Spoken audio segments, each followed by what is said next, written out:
오늘 2019년 추수감사주일을 맞았습니다. 감사가 그냥 가득합니다. 꽃꽂이부터 시작했어. 꽃꽂이가 감사 써있죠. 우리 한 해 동안 또 꽃꽂이나 이 강단을 위해 수고한 권사님 계십니다. 박수 한번 하겠습니다. 꽃꽂이 너무 예뻐요. 이참에 한번 박수 한번 하고, 우리 또 강단을 이렇게 과일, 또 채소로, 야채로 여전도에 또 권사님들이 했어요. 우리 강단 장식을 위해서 한 해 동안 수고하시면 박수 한번 하겠습니다. 오늘 찬양대 감사 찬양 이미 박수했지만 이참에 다시 한번 감사 박수 한번 하겠습니다. 박수를 받으라니까 지들이 치네.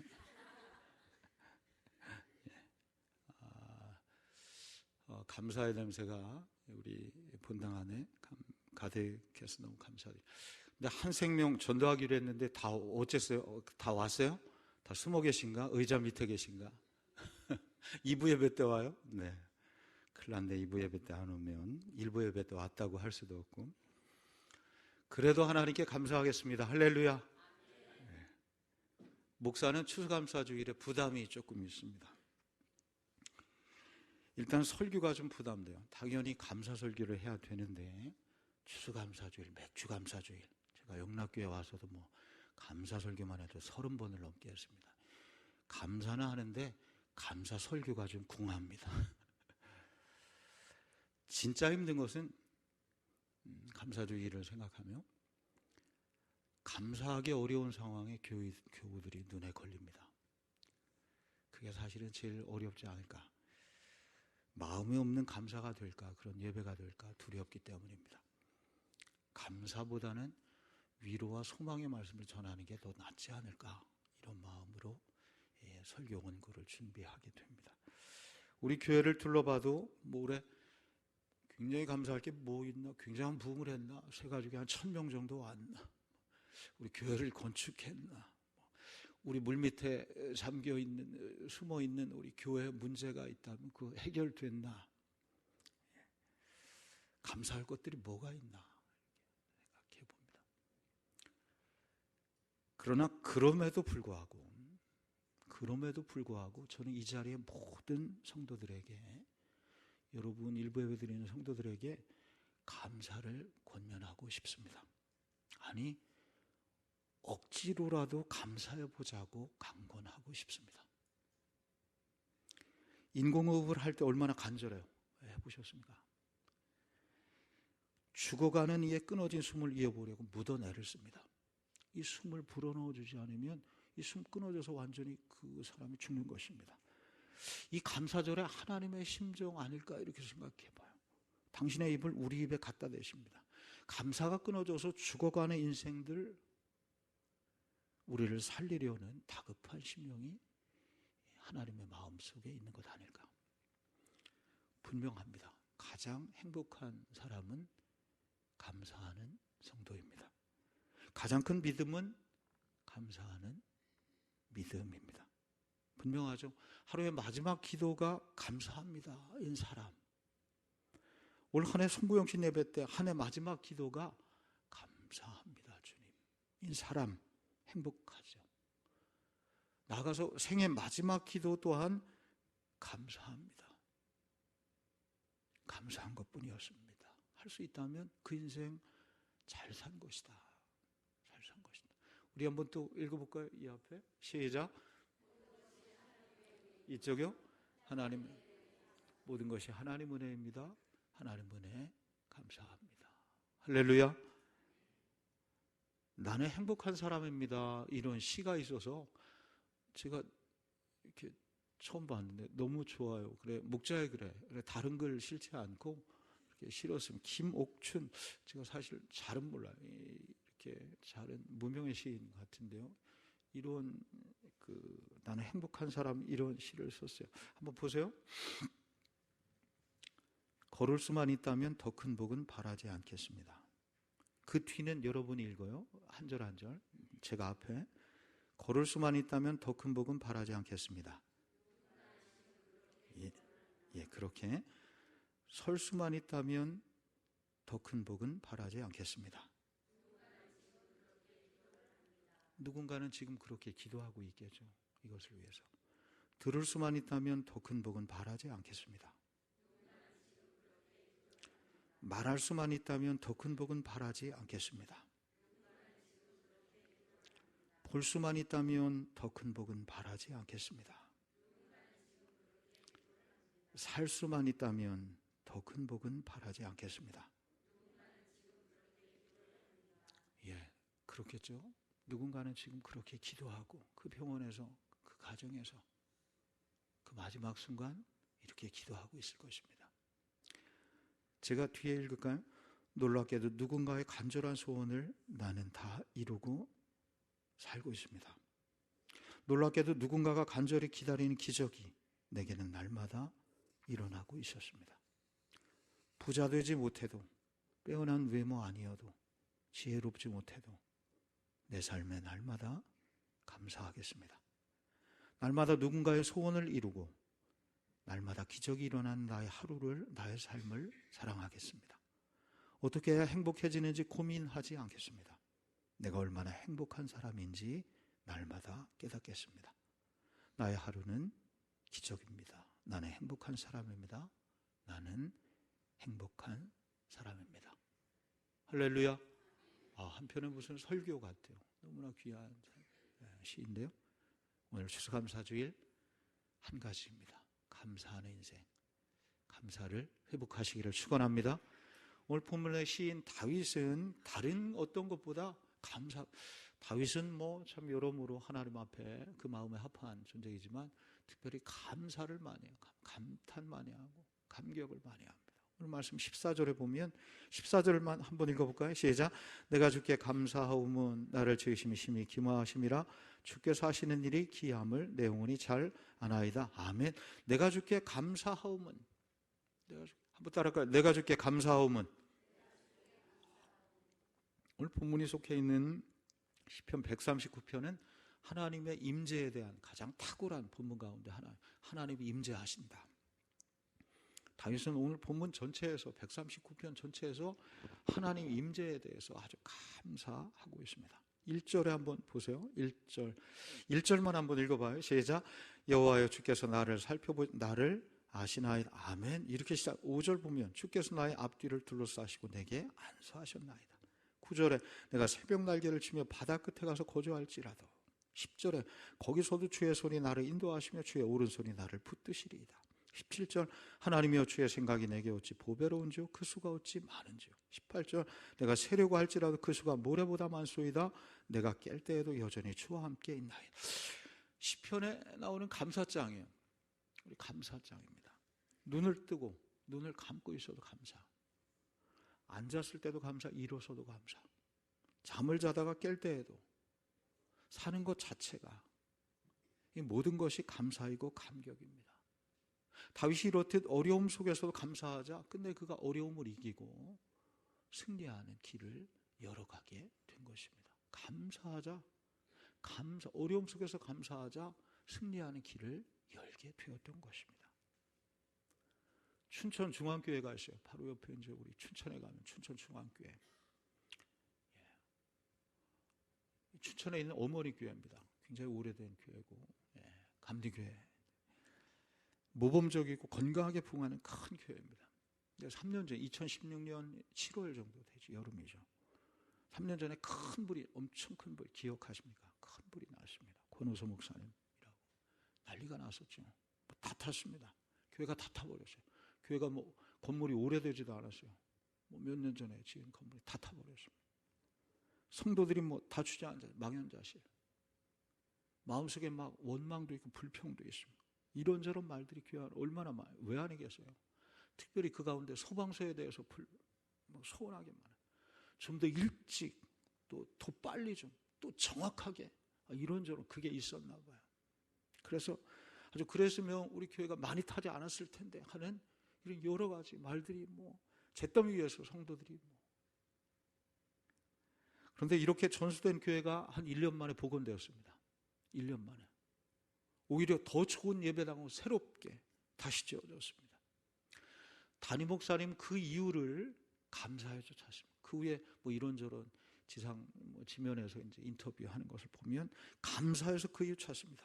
그렇게 처음에 특별히 소방서에 대해서 불평과 원망, 여러 불평과 원망들이 많이 나올 그 즈음에 소방서에 대해서 가득할 때 오히려 목사님 교우들과 함께 소방서에 다 찾아간 것입니다. 그래 떡과 과일 잔뜩 준비해서 감사를 표했어요. 그 앞에서 예배드리고 생명을 걸고 우리 교회를 위해서 이런저런 어려운 문제들도 있었지만은 이렇게 해준 거예요. 감사하면서 깊이 살해하고 예배를 온 소방대원 예배를 드린 것입니다. 그때 이후로 소방서가 잘했니 못했니 이런 말들이 가서 감사하며 다 손잡고 이렇게 다 찬양 불러드리고 예배 드리고 이렇게 왔으니 감사했더니 논란이 사라졌던 것입니다. 그때부터 교회가 길이 잡히기 시작했다. 목사님이 간증을 해요. 만약 그때 감사하지 않았다면 교회가 사고를 수습하는 과정에서 엄청난 혼란을 겪었을 것이다. 감사했기 때문에 하나하나씩 혼란을 수습하고 다시 교회를 회복할 수 있었다는 것입니다. 여러분, 우리 한 해 동안 우리 가운데 대형 화재가 발생한 것 같은 인생의 위기를 만난 분들이 계십니까? 그때 어떻게 하셨습니까? 지금 어떻게 하고 계십니까? 그런 화재를 맞지 않으신 가정 계십니까? 감사하고 계십니까? 실제로 요양병원에서 이런 일들이 이렇게 일어나기도 한다고 해요. 어르신들이 생각지도 않게 돌아가시기도 하시고, 맞죠? 반대로 또 요양원 신기하게 회복되고 치유되는 역사도 거기에서 많이 일어난다. 병원 측 관찰, 어떤 분이 관찰을 이렇게 한 거예요. 그 자료에 보면 치료가 잘 되는 사람, 요양병원에는 갑자기 치료가 이렇게 되는 사람들도 몇 가지 그런 사람에게 공통점이 있대요. 첫째는 항상 감사하고 감사를 표현하는 사람이에요. 항상 뭐하고? 감사를 표현. 두 번째, 어떤 강의나 사람들이 외부에서 이제 요양병원에 많이 오잖아요. 어떤 재미난 얘기해주는 강의, 설교하시는 목사님들도 이렇게 오고, 그 설교나 강의를 들을 때마다 공감을 하면서 깊이 감동을 받는 사람. 깊이 뭐 받는 사람? 감동을 받는 사람. 옳소 하면 아멘 하기. 예수 안 믿어도 목사님이 와서 설교하는데 아멘 한다. 예수 불교에 절에 다녀도 찬송을 한다. 교한다는 찬송을 모르는데 다 예수님 찬양하면서 박수 신나. 어떤 사람은 가만히 다리 떨면서 가만히 있는데 어떤 분은 그런 분 계시죠. 그런 할머니. 세 번째, 자연 환경이나 어떤 주변에서 일어나는 여러 현상들에 대해서 아주 긍정적인 마음을 가지고 감격하고 감탄하는 사람. 뭐하고? 감격하고. 뭐한다? 감탄하는 사람. 단풍이 들었다. 단풍 겁다. 세상에. 어디 진짜 카나다 퀘벡에나 간 것처럼 그 큰 단풍 본 것처럼 요양원 앞에 있는 화단에 있는 단풍 보는데 아주 얼마나 누가 새 옷 예쁘다 어디서 샀느냐, 머리 볶았다 고놈이 정원에 볶았느냐, 너무너무 잘 볶았다, 물 잘 들었다. 그러고 보니 세 가지를 얘기했는데 세 가지 모두에 감자가 들어가요. 감자가 4번의 감자가 돼요. 뭐예요? 감사, 그 다음에 감동, 감격, 감탄, 이렇게 4가지. 따라할까요? 감사, 감동, 감격, 감탄. 그래, 감사라는 말이 있어요. 뒤에 사자가 감사, 아라비아 숫자로 한번 그려보죠. 감사, 이렇게 감사. 따라할까요? 감사가 넘치면 행복한 인생이 된다. 그래, 범사에 감사합니다. 작은 것에도 감동하는 것입니다. 내 앞에 모든 일에 감격하는 것입니다. 그 말씀에 감탄하는 것입니다. 그래, 아멘, 할렐루야. 감탄사가 많습니다. 그래, 신앙은 감탄사다. 이런 말 따라할까요? 신앙은 감탄사다. 하나님이 하셨어요. 아멘, 할렐루야. 세상을 보니, 자연을 보니, 내 모습을 보니 너무나 감사하고 아름답다. 하나님 위대하시다. 오늘 말씀에 보아도 17절, 18절은 다 그런 말씀이에요. 한번 두 절만 또 읽어. 하나님이여, 시작. 하나님이여, 주의 생각이 내게 어찌 그리 보배로운 그 수가 어찌 그리 많은지요. 내가 세려고 할지 그 수가 모래보다 많도소이다. 내가 깰 때에도 여전히 주와 함께 있는. 아멘. 다윗은 하나님을 생각하며 가슴이 막 두근두근, 하나님 은혜, 하나님의 축복. 그래서 이 시편을 쓰고 있는 것입니다. 자연 만물을 바라봐도 내가 태어난 14절 말씀, 13절 같은데 내 내장이 뭐 어째 이렇게 나를 바라봐 감탄이 나. 내 몸을 바라봐. 주께서 내 내장을 지시며 내 못해서 나를 만드셨나이다. 나를 지으심이심이 기묘하나이다. 구구절절히 감격하고 감탄하는 것입니다. 감사로 살지 않고 감사로 살지 않고 사망으로 사는 사람이 있대요. 사망. 네 가지 망이 있대요. 대충 우리 생각할 수 있죠? 원망, 실망, 낭망, 마지막은 뭘까요? 절망. 뭐라고요? 감사가 있다고 그래요. 감사는 감사, 감동, 감격, 감탄. 사망이 있대요. 사망. 원망, 실망, 낭망, 절망. 어떤 쪽으로 살래요? 감사로 살래요? 사망으로 살래요? 감사하면 감사 인생이 된대요. 사망하면 사망하는 인생이 된대요. 감사하면 사망이 도망간다고. 감사가 뭐라고 했어요? 감사, 감동, 감격, 감탄. 감사 인생이 되시기를 축복합니다. 자, 그렇다면 시인은 왜 감사하는가? 이유가 있잖아요. 왜 감사하는가? 오늘 본문에 보면 여러 이유가 나오겠죠. 그 가운데 두 가지만. 첫째는 이유가 있는데 하나님께서 나를 아시기 때문에 감사합니다. 한번 따라할까요? 하나님이 나를 아신다. 이 사실이 너무나 감사해서 감사하고 있어요. 하나님이 나를 아신다. 오늘 말씀 1절 이하에 보면 전부 하나님이 나를 아신다는 말씀이에요. 그래서 너무나 감사해요. 사람이 나를 알아도 감사한데 하나님이 나를 아신다. 이 사실이 여러분 너무 평범하죠. 하나님이 나를 아신다. 당연히 아시겠지? 그게 아니라 다윗은 이 사실이 너무나 감사해요. 1절에 보면 여호와여 주께서 나를 살펴보셨으면 나를 아시나이다. 2절 주께서 나를 안고 일어섬을 아시고 멀리서 내 생각을 밝게 하시오니 3절에 나의 모든 행위를 아시오니 4절에 알지 못하시는 것이 하나도 없으시니이다. 하나님이 아신다. 성경의 중요한 주제예요. 전지하신 하나님이 그런 세상의 모든 만물을 다 아신다. 이런 뜻도 가지고 있지만 전지하시는 하나님, 전지전능하신 하나님 할 때 전능은 다 아신다는 뜻이죠. 전지하시는 하나님이라는 뜻은 나를 아신다는 하나님, 나를 아시는, 따라할까요? 나를 아시는 하나님. 이게 전지하신 하나님이에요. 다윗은 이 믿음을 가지고 살았습니다. 하나님이 나보다 나를 더 잘 아신다. 내 형편과 처지를 아신다. 내 눈물과 연약함을 아신다. 나의 쓰고 수고함을 주께서 아신다. 내가 가야 할 길을 우리 주님이 아신다. 그래서 참 귀한 찬양 있어요. 주 나의 모습 보내 상한 나에만 보시네. 주 나의 눈물 안에 홀로 울던 맘 아시네.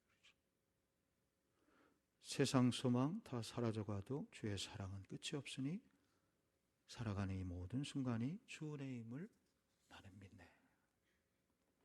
우리 오후에 시와 찬미의 축제를 합니다. 저도 한 순서 이렇게 지휘자님과 함께 찬양을 해요. 찬양의 제목은 옷자락에서 전해지는 사랑입니다.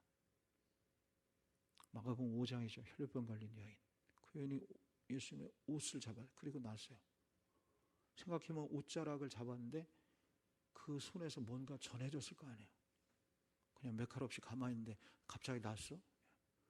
뭔가 전기가 오든지 뭐가 찌릿하든지 뭐가 전해졌을 거 아니에요. 우리 만화로 하면 뭐 벽을 잡았는데 전기가 찌릿 와서 뭐 머리카락 바짝 쓰는 그 그림이죠. 뭐가 옷자락에서 사랑이 전해진 것입니다. 제가 찬양 연습을 이렇게 하면 잘 못하지만 이런 기도를, 주님 이 찬양을 듣는 주일 오후의 성도들이 이 찬양을 들을 때 예수님의 사랑이, 그 치료의 능력이 그에게 예수님의 옷자락을 잡는 그런 마음으로 이 찬양을 하고 이 찬양을 들어서 능력이 나타나게 하옵소서. 이렇게 기도하면서 연습을 해요. 가사가 이런 가사가 있어요. 내게 임한 주님의 능력, 날 누르는 아픔의 근원을 고치셨네. 날 바라보시네. 나의 연약함 주님은 아시네. 이런 가사를 가지고 있습니다. 오후에 오셔서 찬양으로, 노래로 기쁨을 얻고 은혜 받으시길 바랍니다. 주께서 하신다. 다시 한번 따라할까요? 주께서 하신다. 주님 아시면 됐습니다.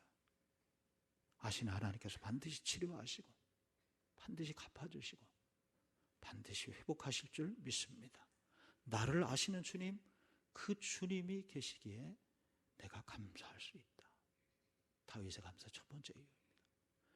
다윗이 감사하는 이유 두 번째는 나 혼자가 아니기 때문입니다. 나 혼자가 아니다. 한번 따라할까요? 나 혼자가 아니다. 나와 함께 하시는 하나님. 할렐루야. 오늘 7절에 10절까지 보면 하나님이 다윗과 함께 하십니다. 아니, 함께하는 정도가 아니라 하나님이 다윗과 착 달라붙어 있습니다. 따라다녀요. 8절에 보면 하늘에 올라갈지라도 거기 계시며 하늘에 내가 올라가도 거기 계시며 스올에 내 자리를 펼지라도 거기. 스올이 어디예요? 세상에 지옥이 스올 아니에요. 무덤이 지옥인. 하나님은 절대 지옥은 하나님이 안 계신 곳이다, 이 뜻을 가지고 있어요.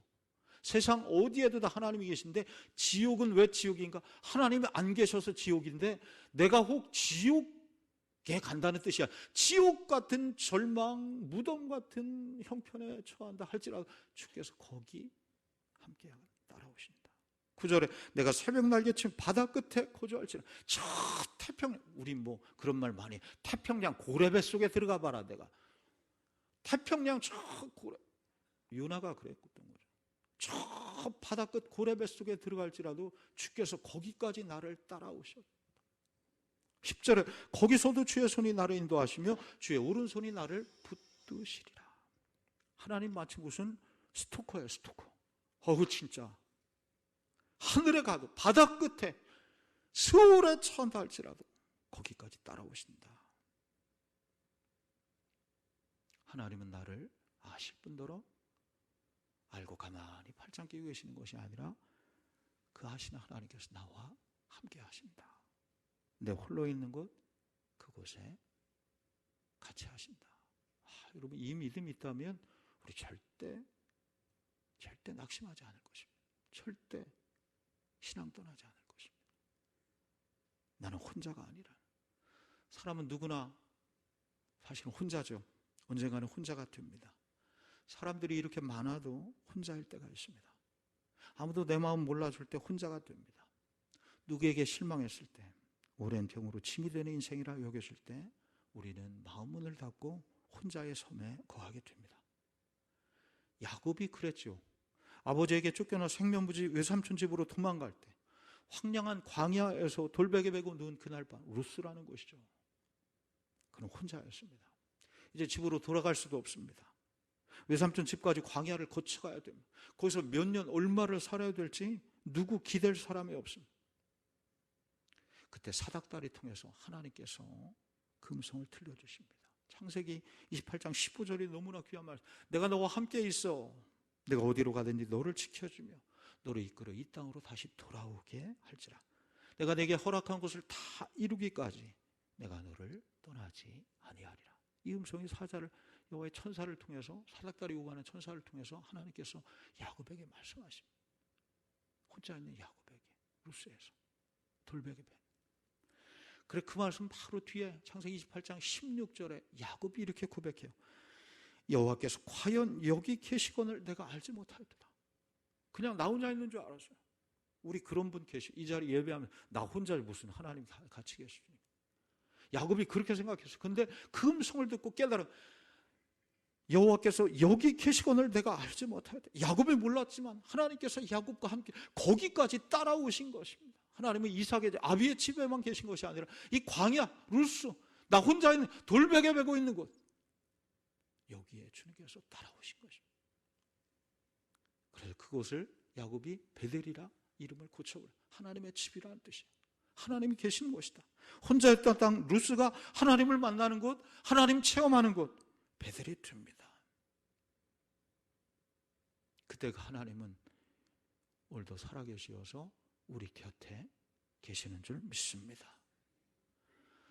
정택이라는 교수가 있어요. 하신데 이제 은퇴하셨죠. 목회 상담학 교수인데 이런 책이 당신은 혼자가 아닙니다. 이런 책이 있어요. 제가 언젠가도 오래전에 소개한 내용인데요. 이 교수께서 한참 오래전에 심각한 어떤 신앙의 위기를 하나님이 어떻게 이런 신앙의 위기가 있어요. 이런저런 분노가 있어요. 세상에 다 혼자다. 외로움이 가득했어요. 그래서 짐을 싸서 어느 날 어디로 갔느냐? 술집으로 갔느냐? 소록도를 갔습니다. 소록도. 문둥이 들어서 나병 환자들이 소록도에 거기를 갔어요. 우리 마음이 그럴 때 소록도 가면 회복될 것 같아요. 가서 예배를 교회가 있어요. 들어갔더니 예배가 얼마나 뜨겁게 예배를 드리는지. 옆에는 뜨겁게 예배 드리는데 기도가 안 돼. 예배가 안 돼요. 설교 마치고 통성기도를 하는데요.